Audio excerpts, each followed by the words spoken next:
Good morning po, good afternoon, good evening. Welcome po sa channel ko po, Tito Noyce Vlog. Tito Noyce Vlogs po. Today is March 28 po. Kaarawan ng ating, para sa akin, opinion ko, Purge. Opinion mo rin yun. Para makita ka, gwapo ka naman eh. Birthday ngayon ni Pangulong Duterte. Gabi na ngayon po sa The Hague, the Netherlands. Tanghali ata o umaga, mga kababayan ko. 1, 2, 3. Happy birthday to you. Happy birthday to you. Happy birthday, happy birthday. Happy birthday, Tatay Digoy. Makakauwi rin yan, Purge. Makakauwi rin. Kaya lang baka may pumigil eh. Sus ko, Purge. 5 buwan pa hihintay ni Pangulong Duterte. Bago yung second hearing ba yan? Confirmation ng kaso nga, Purge yun eh. Pero nag-a-apply yung mga abogado ni Pangulong Duterte na sana magkaroon ng interim liberty. Ibig sabihin, Purge, hindi ko na alam kung pwede siyang lumabas sa Netherlands, magpasyal-pasyal, o doon muna siya, or pwedeng iuwi muna sa Pilipinas. Tsaka na lang siya pupunta pag may hearing na. Pero marami kumukontra, Purge eh. Alam mo na, yung mga makakaliwa. Tsaka yung mga tuta, mga bata ni Makoy. Di ba? Ito. Happy birthday, Pangulong Duterte. 80 anyos ka na. So, sana umabot ang 80. No? Bagay, 62 na ako. Ito kasi, Purge, may mga mahal natin mga OFW. Another topic, mga kababayan ko. Yung zero remittance, mga kababayan ko. From March 28, ito ngayon, March 28, hanggang April 4, para Purge, protesta nila dahil sa yung ginawa kay Pangulong Duterte na illegal. Ang Malacanang ba naman pinaalalahanan sila na, sige kayo, libre tax na nga kayo eh. O parang nananakot pa. Isang linggo lang naman, Purge, yan eh. Na parang i-delay lang yung remittance. Alam mo, Purge, ilan ba OFW sa abroad, sa buong mundo? Correct me if I'm wrong, kulang-kulang siguro mga 10 million or iba ata rin, mga immigrant na. Ikalahati na lang natin, Purge. Sa $500 na pinapadala nila every 15 or 15-30 or 30th month, ang gobyerno ron nakakakuha ng at least lang mga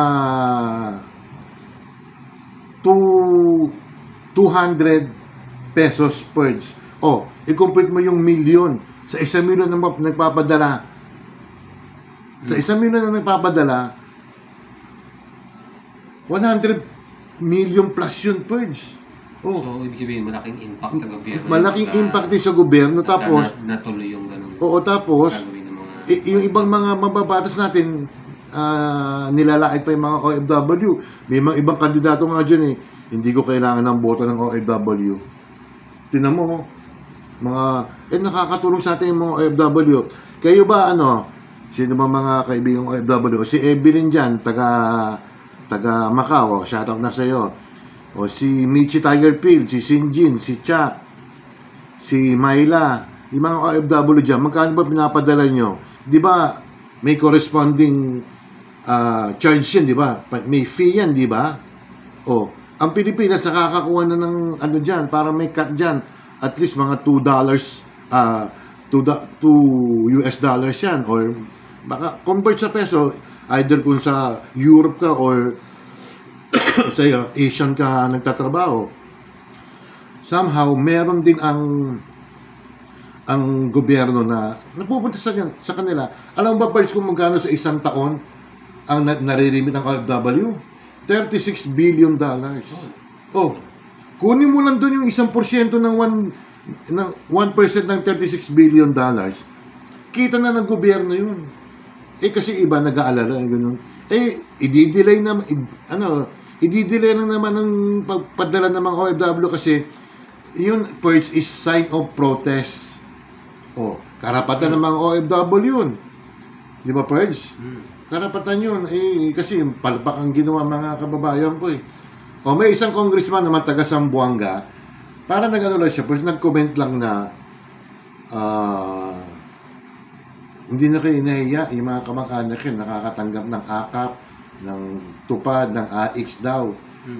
Eh siguro, tama naman siguro, ibang mga kamag-anak ng OFW, nakikinabang daw sa akap na lintik na yan. Na hindi, kayo ba nakikinabang points? Ako, tayo ba nakikinabang? Sa pamilya ng ano ko meron. Meron din. Nakakakuha sila. Eh di, nagiging tamad sila first kung gano'n.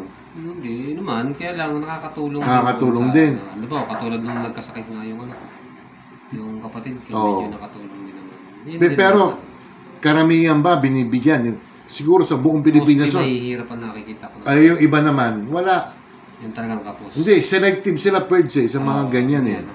Selective sila kaya, ayun, mga babayan ko, yung ibang mababatas natin dyan, may mga matitigno naman eh. Yung iba naman kasi dyan mga anti-Duterte, yung minsan yung sinasabi ng mga isang congressman, pabor man kay Duterte o hindi, parang dinadagdagan nila. Parang ini-edit nila yung mga pinagsasabi ng mga ibang mambabatas natin. Na tama naman. Parang pinag-aaway nga tayo, mga babayan ko. Paninira yun. Paninira yun eh. Mga ensaymada vloggers, ganyan talaga eh. Kaya huwag kayong mag-alala gobyerno. Delay. Isang linggo na naman na delay eh. Imposible naman isang buwan sila din yung papadala. Kawawa yung pamilya first, di ba? Lalo na kung... Lalo na kung... Oo. Mas lalong malaking impact sa gobyerno. Ang gobyerno natin, napaka... panic, kagad, nagpapanik agad sila. Meron silang panic button agad eh. Ibig sabihin yan, Purge, talagang hindi nagustuhan ng ating mga kababayang OFW yung ginawa ni...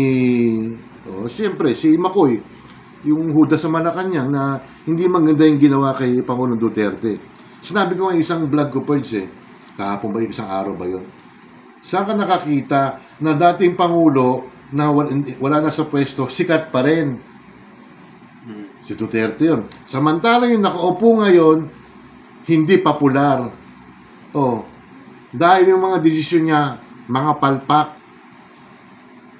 Ikaw ba, first, di ka makakaroon ng utang na loob na yung tatay mo, pinalibing ng dating Pangulong Duterte, come what may, ang daming nagalit din nun. Ang sabi pa nga ng mga dilawan huhukayin namin yan, pati lahat ng buto ni Marcos, huhukayin namin yan. Diba, sa libing ng bayan ngayon, kakampinan nila kakampings. Unconfirmed nga, di umano, baka si Bam Aquino o kaya si Kiko, isasama na sa ticket ng bagong alyansa ng Pilipinas ba yun? Kasi si Amy Marcos, dinidinay ni Toby Chanco na nag-withdraw na dun sa bagong alyansa. Kasi ayaw ni Amy Marcos eh. Yun yan. Pero di ko pa rin boboto si Amy. Pare sigurado kasi nabulod na tayo ng kapatid niya, di ba? Napakaraming pangako, tapos wala, panay-palpak. Tapos yung mga desisyon niyang ginawa kay Pangulong Duterte, kung pwede lang magmura, ayoko magmura Purge eh. Bawal eh. Mabuti pa yung soldier natin eh. Talagang nanindigan na walang jurisdiction ang ICC. Kaya na kayo magre-resign si soldier, si Guevara. At least nanindigan siya. Ang problema kasi, talagang gumawa ng paraan ng administrasyon na to na hindi na dinaan sa proper court, sa jurisdiction natin, sa korte natin po, talagang pinadala kagad sa The Hague, the Netherlands. Nandun na si Pangulong Duterte. Parang ang powerful dito yung ICC, hindi yung korte natin eh. Di ba? Ikaw ba dapat, kung kukuha ka ng lisensya, di ba, may mga window yan. Window 1, window 2, window 3. Hindi na dumaan sa window 1, hindi na dumaan sa window 2, dumiretso na sa window 3. Di ba, kapalpakan yung ginawa ng mga tinamaan ng mga nevermind na lahat. Yun ang mga kababayan ko yung mga OFW natin dyan, kung talagang gipit ang mga kaanak nyo, sige, okay naman voluntary naman yan hindi magpadala kayo. Pero ibang mga OFW natin sa ibang bansa, nagkaisa sila na hindi sila magpapadala from March 28, today, gabi ngayon, hanggang April 4. After April 4, April 5 din, hindi magpapadala na sila, di ba? Magsalita ka naman, anong sasabihin mo? Tama ba yung ginawa ng OFW? Oo, siyempre bilang protesta, di siyempre Ayun. para malaman ng gobyerno na against sila dun sa ginawa nila sa dating Pangulong Duterte. Ang galing ni Perdi, nagsalita. Siyempre, ano naman yun naman ang tama dapat na Kaya nga, gawin ng mga OFW. nagpapanik ka agad sila Bilang protesta nila. Mabuti na nga rito Alam mo po, may tawag na civil disobedience. Kung gagawin natin sa Pilipinas yan, na hindi tayo muna bibili ng mga pangangailangan natin, mga pagkain, magugutom naman tayo. Minsan, mag-i-strike or kaya hindi magbabayad ng buwis. Lintik yung buwis na. Ayoko na pag-usapan yung tax na yan. Okay na mga kababayan ko, again, happy birthday kay Pangulong Duterte. Ikaw ang talagang para sa akin na magaling na presidente. Hindi naman ikaw perfecto, may mga pagkakamali ka rin, pero siguro ang grade ko sa iyo mga 85. Yung yung ngayon kasalukuyang administration points. Ang grado ko sa kanila 30. Ang baba, no? May grade pa rin. May grade pa rin. Hindi ko na talaga listahan ko. Shoutout na lang kanina ba? Okay, Perdi. Kay Evelyn, taga Macau, sa Ate Ruby Vlog, Cherry Papoy, si Oxy, si Sinjin, si Cha, si Jane Barona Vlog, si Tugang, Michi, Mayra T. Sanchez, Nanay Eva TV, si Chairman Pegasus, si Kim, sino pa ba? Ayan, sila, ito na wala listahan ko, no? Sila Grace, inaanak Grace, mga kababayan ko, si Beth Pilapil, si Doc Jude. Okay lang mga kababayan ko, paki-subscribe na lang At ako'y, itong linggong to, nakatatlong vlog ako. Basta ako'y unting-unting babalik mga kababayan ko. At medyo malapit-lapit na rin, kami tutungo sa aming bagong destinasyon. Babalitaan ko na lang kayo kung naando na ako mga kababayan ko. Salamat po, ingat. Bye. Bye.